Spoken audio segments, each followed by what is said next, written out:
Престануваат да важат препораките и мерките за надминат праг на алармирање поради аерозагаденост во Скопје, иако главниот град на државата се уште високо котира на листата на загадени градови според платформата EQAir.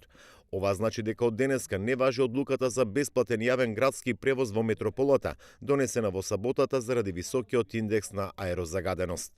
Согласно податоците од Државниот мониторинг систем за квалитет на амбиенталниот воздух на ден 26 декември, среднодневните концентрации на PM10 суспендираните честички во Скопје се под дефинираниот праг на алармирање од 150 микрограми на кубен метар и епизодата од 2 последователни дена е прекината, поради што престануваат да важат препораките и мерките за надминат праг на алармирање, соопшти Министерството за животна средина. Од Министерството информира дека за Струмица се уште не е укинат прагот на алармирање и важаат препораките до општината.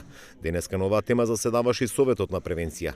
Инспекторите се на терен, но не се лоцирани субјекти кои вршат аерозагадување. Во сите контроли, фирмите во Струмица се прилично педантни и немат примеси или други предмети кои што горат, а вршат аерозагадување.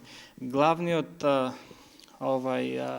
виновник пак се бара во индивидуалните становници или луѓе кои што на некој начин користат и јаглен како средство за загревање, некој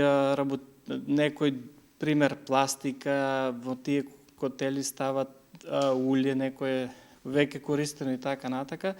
Главниот виновник пак е во домакинството, колку што ја знам од страна на инспекторот за животна средина. За Струмица се уште важат препораките за заштита на населението од високиот индекс на аерозагаденост, како што се ослободување од работа на критично загрозените популации на граѓани и реорганизација на работното време на лица кои работат на отворено.